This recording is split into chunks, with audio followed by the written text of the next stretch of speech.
The U.S. has secured access to 4 additional military bases in the Philippines, a key bit of real estate which would offer a front seat to monitor the Chinese in the South China Sea and around Taiwan.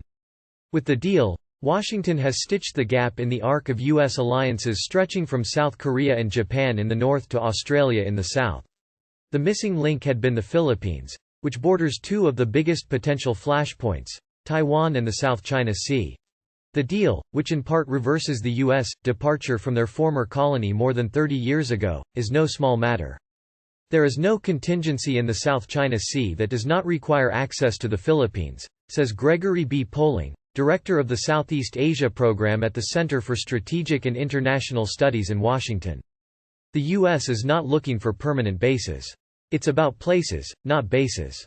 The U.S. already had limited access to 5 sites under the Enhanced Defense Cooperation Agreement, EDCA. The new additions and expanded access, according to a statement from Washington, will allow more rapid support for humanitarian and climate-related disasters in the Philippines, and respond to other shared challenges, likely a veiled reference to countering China in the region.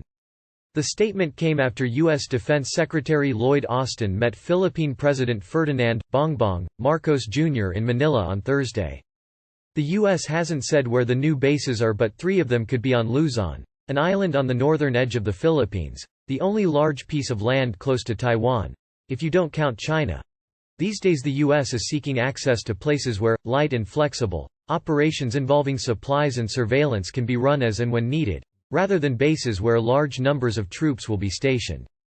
In other words, this is not a return to the 1980s, when the Philippines was home to 15,000 U.S. troops and 2 of the largest American military bases in Asia, at Clark Field and nearby Subic Bay.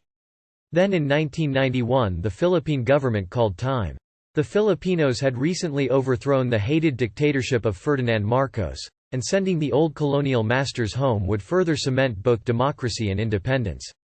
The Vietnam War was long over, the Cold War was winding down, and China was as yet a military weakling.